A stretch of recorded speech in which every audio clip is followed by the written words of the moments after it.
경제를 잘 알지 못하는 사람을 위한 당장 내 돈이 되는 지식, 머니클래스 키워드 먼저 보시죠.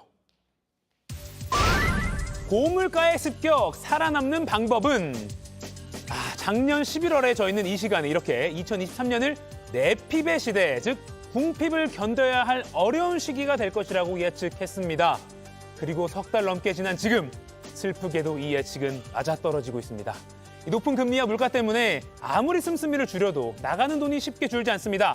방금 발표된 우리나라 2월 소비자 물가지수를 분석해보고요. 이 높은 물가가 우리 삶에 어떤 영향을 주고 있는지, 우리는 어떻게 살아남아야 할지 얘기해보겠습니다.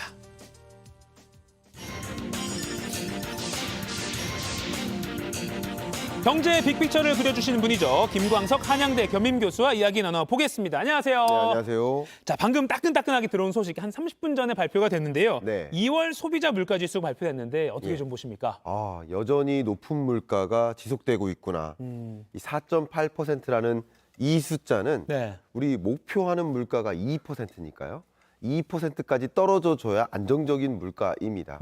물론 지난 23년 1월 5.2%를 기록한 이후에 다소 떨어져줘서 다행이다라는 생각은 갖게 만듭니다. 네. 그러나 앞에 말씀드렸던 것처럼 여전히 2%를 초과하는 높은 물가가 지속되고 있구나. 지난해보다 5%나 물가가 치솟고 있구나. 이렇게 받아들이시면 어떨까 생각이 되고요. 이 물가 상승률의 부문별로 구분을 해보면 네. 일부는 식료품도 있죠. 일부는 에너지도 있고요. 네. 이런 여러 가지 부문들이 있는데 특히 수도, 광열, 에너지 관련 전기세 포함입니다. 네. 이런 부분은 28%나 상승했습니다. 근데 우리가 이미 다뤘듯이 전기세 비싸다고 전기를 안 쓸 수가 없잖아요. 네. 그러니까 피해 나갈 수 없는 그런 품목, 네. 그런 품목들의 가격이 너무나 높아서 서민들의 삶은 굉장히 팍팍해지고 있지 않나 이렇게 해석해 볼 수 있겠습니다. 그 서민들의 삶 말씀하셨는데, 그래서 최근에 그 추경호 경제부총리도 뭐라고 네. 했냐면 소주 등을 포함해서 우리 국민들이 즐겨하는 그런 물품, 네. 물가가 너무 이런 게 다 올라가니까 네. 각계의 협조가 정말 필요하다 하면서 가격 인상을 좀 자제해달라고 말을 했거든요. 네, 맞습니다. 정부, 특히 농림수산식품부라든가 이런 각 부처에서는 각 기업들, 그러니까 농림수산식품부가 관할하는 네. 지원도 해주고 하는 그 대상 기업이죠. 식료품 기업들에게 식료품 가격을 좀 그렇게 치솟게 하지 않도록 했으면 좋겠다라는 네. 의도이고요. 사실 이 전기세 오르죠, 가스 요금 오르죠, 뭐 다 오르, 수도 요금도 다 오르면 네. 당연히 김밥 가게 할머니 입장에서 김밥 가격을 안 올릴 수가 없잖아요. 그렇죠. 근데 그런 것들이 소비자들에게는 상당히 그 물가 부담이 되기 때문에 그런 것들을 추가적으로 물가 상승에 기여하지 않도록 그런 조치를 취하는 입장인데, 근데 또 자영업자나 기업 입장에서는 국가가 요금 다 올려놓고 우리는 가격 못 올리게 하느냐 하는 그런 아쉬움, 비판 이런 것들도 물론 상존하는 상황이라고 볼 수 있겠습니다. 그러니까 이제 물가 오른 거는 마트의 장만 보면 체감이 확 되는데요. 네네. 저는 이 발표를 보고 또 한 번 놀랐거든요. 뭐냐면 우리가 실질적으로 받는 임금이 처음으로 네. 감소했다. 네. 이런 뉴스가 많이 나왔어요. 맞습니다. 제가 지난해 이 자리에 나와서 네. 내핍의 시대다라고 말씀드렸던 이유가 바로 그겁니다. 나는 소득 안 줄었는데요. 나는 아직 월급 통장 계속 그대로 찍히고 있습니다. 네. 라고 하시는데 그것은 명목임금입니다. 우리 앵커님이 받으시는 그 월급 통장에 찍히는 소득도 명목임금의 개념이에요. 그러나 그 명목임금이 100이라고 한다면 네. 그거 가지고 작년에는 사과를 100개 사 먹었어요. 근데 올해도 100개 사 먹을까요? 아니죠. 5%나 올랐으니까 사과 사 먹을 수 있는 개수가 95개로 줄어들 가능성이 있겠죠. 네. 그럼 그 물가 상승분을 차감한 나머지 소득을 뭐라고 합니까? 실질 임금의 개념입니다. 당연히 명목 임금은 줄지 않고 나름 상승하는 흐름을 유지하고 있지만 실질 임금은 계속 떨어져서 명목 임금과 실질 임금 간의 격차가 벌어지고 있는 국면이다. 보시는 것처럼 1인당 월 평균 임금이 22년 기준으로 396만 원으로 네. 21년보다도 늘었어요. 그러나 실질 임금과의 격차가 엄청나게 벌어지죠. 그러니까요. 그래서 나는 소득 안 줄었어요라고 하실 수 있겠지만 모두가 가난해지고 있음을 느낄 수 있는 것이고, 이러니까 우리는 월급이 통장을 스친다라는 표현을 하는 것이죠. 요 빨간 줄 좀 이렇게 네. 좀 올리면 안 됩니까? 이렇게 올라가서 정말, 좀 예. 올려주시면 어떨까요? 수정하고 싶네요. 올리고 정말. 싶습니다. 네. 그러니까 올릴 방법은 뭘까요? 물가 안정입니다. 아하. 예, 소위 소득이 있으면 임금 찍히면 거기서 이자 상환 부담 나가죠. 네. 80% 가까이가 이 변동금리 대출자예요. 네. 이자 나가죠. 그리고 자산 가치는 줄어들죠. 그러나 특히 실질 임금은 줄어들죠. 가난해짐을 느끼는 그런 국면인 거죠.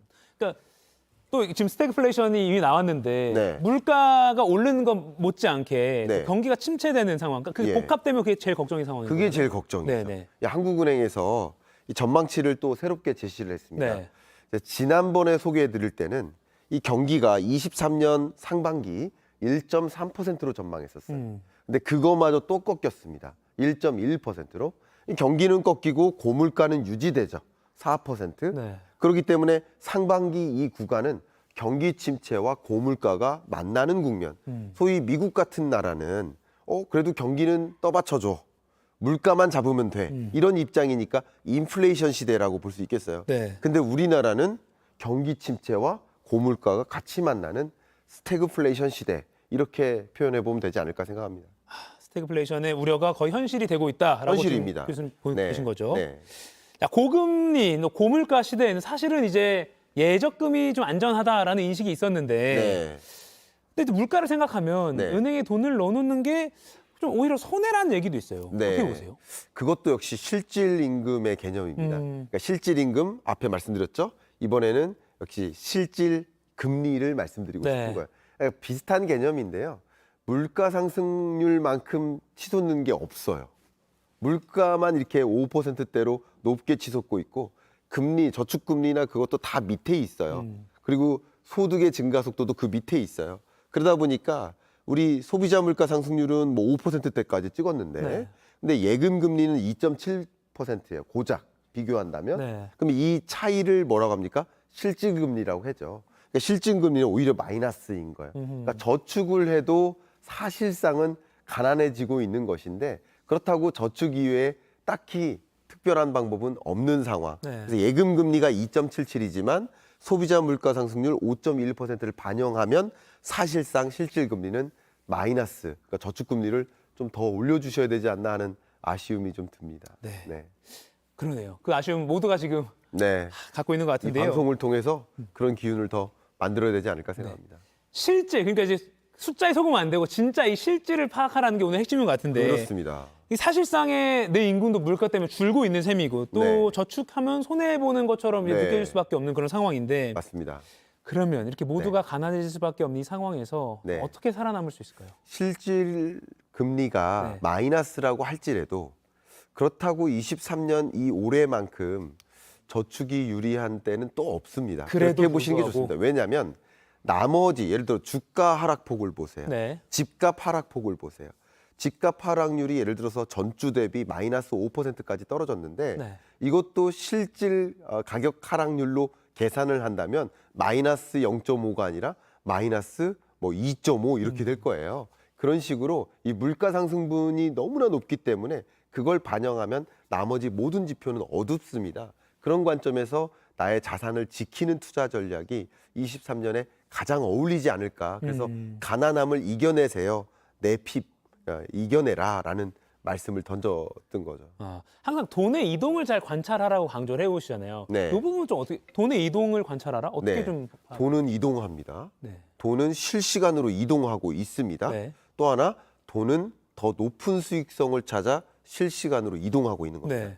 특히 금리가 여전히 올라가고 있고 높은 물가가 지속되기 때문에 다음 달에도 조심스럽게 한국은행은 기준금리를 인상할 것으로 보고 있습니다. 네. 그럼 여전히 금리는 계속 올라가는 흐름, 높은 금리가 유지되는 흐름 이렇게 판단한다면 당연히 주식이나 부동산에서 돈이 여전히 이탈하고 저축으로, 은행으로 쏠리고 있는 흐름은 나타나고 있습니다. 그러니까 돈의 이동이 그렇게 진행되고 있으니까 돈의 흐름에 역행하지 마시고 거대 자산이 이렇게 이동한다면 나도 그런 이동에 편승해서 돈을 위치시키면 어떨까 하는 생각을 갖고 있습니다. 실질 항상 강조하셨고 그다음에 좀 돈의 흐름을 좀 거시적으로 좀 잘 파악해 볼 필요가 있겠네요. 네, 알겠습니다. 지금까지 김광석 한양대 겸임교수와 이야기 나눠봤습니다. 고맙습니다. 감사합니다.